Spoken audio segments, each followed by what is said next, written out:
Hello my dear students, I am your accountancy coach teaching class 11th, chapter number 11, accounting for incomplete records. This is our first part for this chapter. So without wasting any time, let us start. Accounting for incomplete records. Accounting records which are not strictly kept according to double entry system are known as incomplete records. As the definition is saying, records which are not maintained on double entry basis are incomplete. Sometimes we call it single entry as well, but this is not the right name for such kind of system. The book has said the same thing. Many authors describe it as single entry. However, single entry system is a misnomer because there is no such system of maintaining accounting records. It is also not a shortcut method as an alternative to double entry system. Students, you need to focus that it is not an alternative to double entry system. Whereas, when I talk about single entry or incomplete records, that means few of the entries are not recorded or say few of the transactions are missing. That's why we are calling it accounting for incomplete records. Few small merchants like a shopkeeper whose turnover is like somewhere around 50-60,000 in 1 year or a bit more than it or less than it. Those kind of shopkeepers deal with cash only. They do not maintain proper record of books. And because of this miscalculations or some mismanagements, we have to calculate the profit by those incomplete records only. And that is what accounting for incomplete records. For an example, under this system, records of cash and personal accounts of debtors and creditors are properly maintained, while the information relating to assets, liabilities, expenses, and revenues is partially recorded. Hence, these are usually referred as incomplete records. Now, we will study features of incomplete records. It is an unsystematic method of recording transactions. Unsystematic means we are not recording every aspect of every transaction. Generally, records for cash transaction and personal accounts are properly maintained and there is no information regarding revenue or gains, expenses or losses, assets and liabilities. Those small traders or any kind of merchants are maintaining records for just those people from whom they have to receive money and to whom they have to give money. But they are forgetting few things. What kind of profit they have made? Have they suffered with any kind of loss or not? They are ignoring depreciations. They are ignoring many kind of expenses. That's why such system of accounting for incomplete records is known as unsystematic, right? Then, personal transactions of owners may also be recorded in the cash book. As we know, business entity concept. Business entity concept says owner and business are two separate entities, right? But those small merchants who are maintaining account at single entry or say who are maintaining incomplete records may be recording their personal transactions in the business, which is not correct. So, in this chapter we would be studying how would we calculate profit and losses for those traders or merchants, right? We have different organizations maintain record according to their convenience and needs, and their accounts are not comparable. Those unorganized sectors are maintaining records according to their convenience, and the first and the foremost advantage of making accounting at the standard is comparability. Comparability means if you all are following the same standards, you can easily compare your accounts with other firms. Government can easily inspect those accounts. But if your accounts are incomplete, those are not comparable, right? To ascertain profit or loss, or for obtaining any other information, necessary figures can be collected only from original vouchers, such as sales invoice, purchase invoice, etc. Thus, dependence on original vouchers are inevitable. That means for every transaction, you want some evidence. But when you maintain incomplete records, you have to be dependent on the original vouchers. But if you see double entry bookkeeping, you have dual effect of each and every transaction. In that system, you are not dependent on the original vouchers. You can easily relate one transaction to another, one aspect to another. But it doesn't happen when it comes to accounting for incomplete records. Now, the profit or loss for the year cannot be ascertained under this system with high degree of accuracy. As the name says, this is incomplete record. So how can you ascertain profit or loss accurately? So this is also a feature or say disadvantage. Students, always remember, you can easily filter advantages and disadvantages when you learn features of any concept. Now we are going to study what are the reasons of incompleteness. This system can be adopted by people who do not have proper knowledge of accounting principles. As I said, small merchants maintain incomplete records. They do not have complete knowledge of double entry. That's why they maintain their accounts their own way.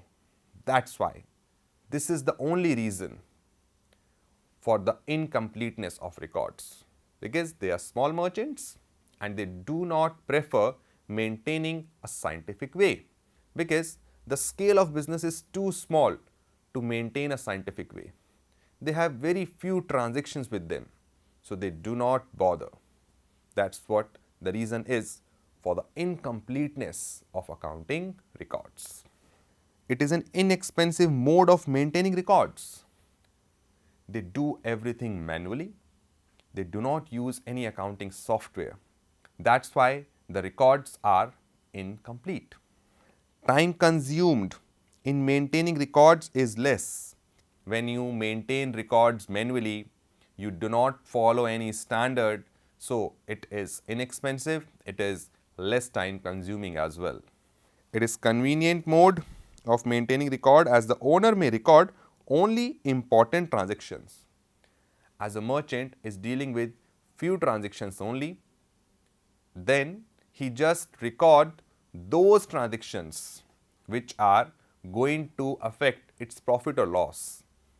He or she does not care for expenses like depreciation, personal expenses, etc. So these all are the reasons for incompleteness of such system. So students, I would like to compare this single entry thing with the double entry. If you people remember, in the last chapter you have learned financial statements. That means you were preparing trading profit and loss account. Why did you prepare P&L account? You prepared P&L account to ascertain profit or losses. Now, in this system, we will also calculate profit, but by a different way. Why a different way? Because we have incomplete records. We will have a statement of profit and loss. Let's see how does it look. It look like statement of profit and loss. As you can see, we have capital at the end, we add drawings, we less additional capital, we less opening capital, then we get profit or loss made during the year. Let me tell you how this formula is derived. As you know, the amount we invest from our own pocket to start business with is known as opening capital. Then whatever we introduce in between the year as capital is known as additional capital and it should be added. Then whatever the owner withdraws from the business for his personal use is to be deducted and that is known as drawings.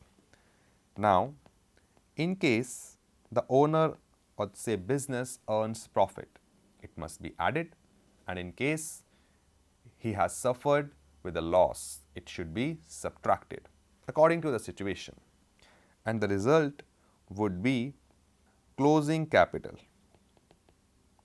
right? So, in order to calculate profit, use the equation. Profit will remain on LHS and rest of the things will be transferred from left hand side to right hand side. Closing capital is already on the right hand side. Drawings which were getting subtracted on LHS would be added. Similarly, additional capital will get the reverse treatment and subtracting opening capital, and that is how this formula is maintained. Profit is equal to closing capital plus drawings minus additional capital minus opening capital, and that is what is placed in the format of statement of profit and loss. Closing capital, add drawings, you can see closing capital, add drawings, less additional capital, less additional capital, less capital at the beginning, and it will give you profit. So, this is how statement of profit and loss is maintained for single entry or say accounting for incomplete records. It is different from double entry because we do not have all the things like financial statements. Clear, students? Let us understand this concept by an illustration. Let us understand this concept of statement of profit and loss by an example. Here we go.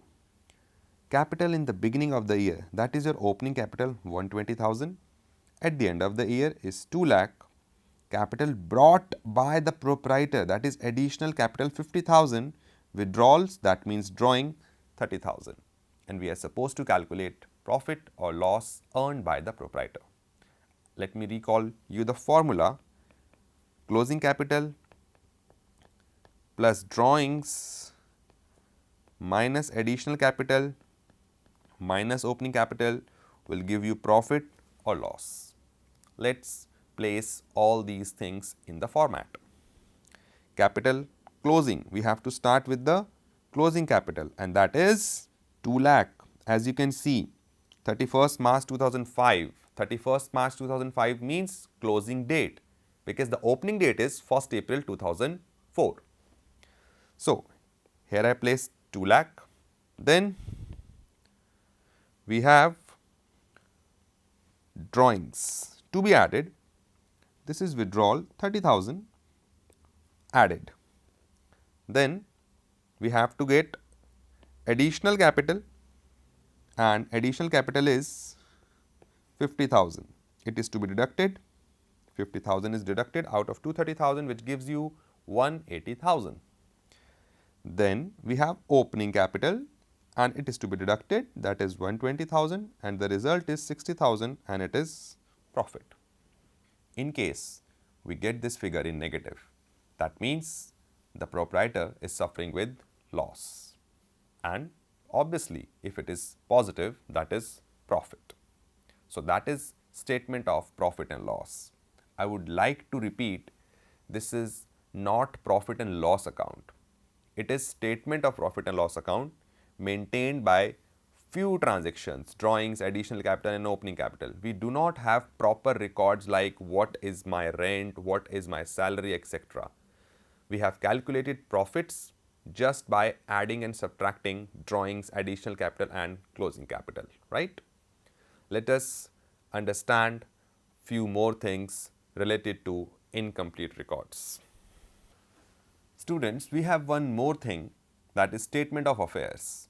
And statement of affairs means balance sheet for incomplete records. You can't call it balance sheet because balance sheet shows the balances what we are left with at the end of the year, and those balances are calculated by maintaining a double entry system. But in single entry or accounting for incomplete records, we do not have double entry for every transaction. So, as the maintaining thing is incomplete, we have few things in our hand. That means we would have few assets and few liabilities, and we will calculate the amount of capital by deducting liabilities from assets, and we will frame a replica balance sheet, and that is statement of affairs. It can be illustrated like this. As you can see, Mr. Mehta started his ready-made garment business on 1st April 2004 with a capital of rupees 50,000. The question is clearly saying you that Mr. Mehta started business with 50,000. That is his opening capital. He did not maintain his books according to double entry system, and during the year he introduced fresh capital of 15,000. Whenever you get information, you all are supposed to just note down whatever question is saying. Mr. Mehta started with 50,000. So this is opening capital 50,000. Then during the year he introduced fresh capital. That means we have additional capital also, that is 15,000. And now the question is saying he withdrew 10,000 for personal use. That means we have drawings as well, that is 10,000. Now we have few balances with us, and that is due on 31st March. When it comes to 31st March, that means it is my closing date, and closing date means the year has come to an end, and the balances are total creditors 90,000, debtors 125,600, stock 24,750, and cash at bank 24,980. And the question is asking me to calculate profit or loss. Students, when you have to calculate profit or loss, you have to make statement of profit and loss. And if you recall, how did you calculate profit in the last example? You had closing capital, you had opening capital, you had additional capital, you had drawings.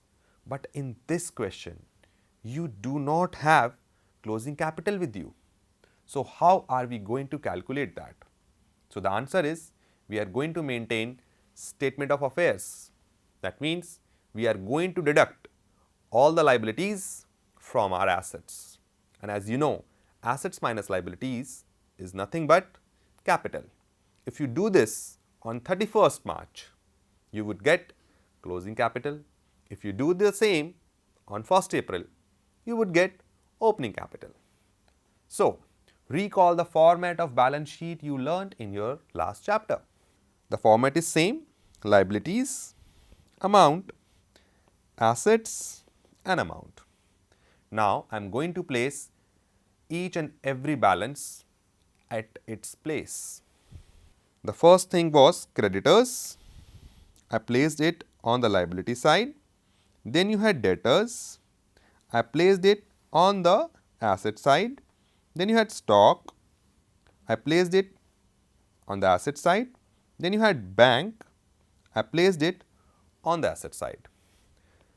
Now, I added all the assets and it gives me the total of 1,75,330. So, whatever the total of asset side is, the total of liability side should be the same. But we place just one thing, that is creditor. So, we are going to deduct this 90,000 from the total, which gives me 85,330. And this is my balancing figure. Assets minus liability is equal to capital. and that is why this capital is balancing figure 85,330, and you calculated it from the closing balances. So, this is my closing capital 85,330. Clear, students? Now, you have one more thing in your basket, that is closing capital 85,330. Now, we have sufficient things with us to calculate profit and loss. Clear? So, you can make a statement of profit and loss. Closing capital is 85,330. I would add drawings to it, which are 10,000. I would deduct additional capital, that is 15,000, and opening capital is also deducted 50,000. And if I calculate this, it gives me 30,330, and that is what your profit is.